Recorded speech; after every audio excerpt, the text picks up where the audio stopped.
اے پروردگار، ہم سب پر اپنی خیر کے دروازے کھول دے، ہر پریشانی مشکلات دور فرما دے، آمین۔ السلام علیکم ورحمۃ اللہ وبرکاتہ۔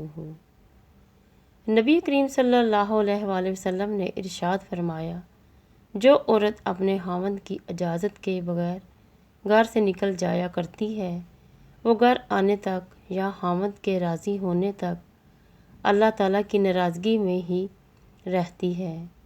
بدگمانی جنگل میں لگی آگ کی مانند ہوتی ہے، جتنا بجھاؤ اتنی پھیلتی جاتی ہے، اور بعض اوقات تو اسے بجھاتے بجھاتے آدمی خود بھی جل کر راکھ ہو جاتا ہے۔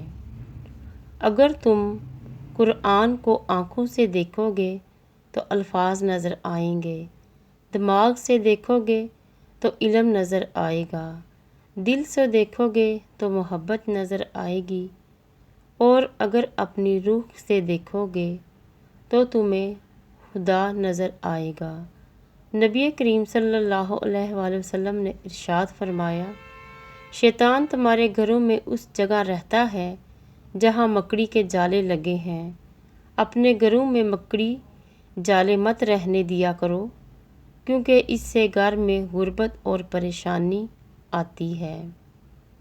جب کوئی پریشان ہو تو اس کو نصیحت نہیں کرتے اور نہ ہی حقیقت پسندانہ تجزیے دیتے ہیں، بلکہ خاموشی سے اس کو سن لیتے ہیں تاکہ اس کا دل ہلکا ہو جائے۔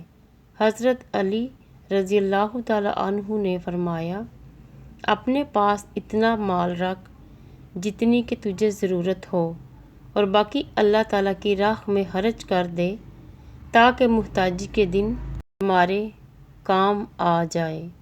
نبی کریم صلی اللہ علیہ وآلہ وسلم نے ارشاد فرمایا، 3 شخص ایسے ہوں گے کہ ان کی آنکھیں جہنم کو نہ دیکھیں گی۔ ایک وہ آنکھ جس نے اللہ تعالیٰ کے راستے میں پہرہ دیا، دوسری وہ آنکھ حشت الہی سے اشکبار ہوئی، اور تیسری وہ آنکھ جو اللہ تعالیٰ کی حرام کردہ چیزوں کو دیکھنے سے رک گئی۔ اللہ نگہبان۔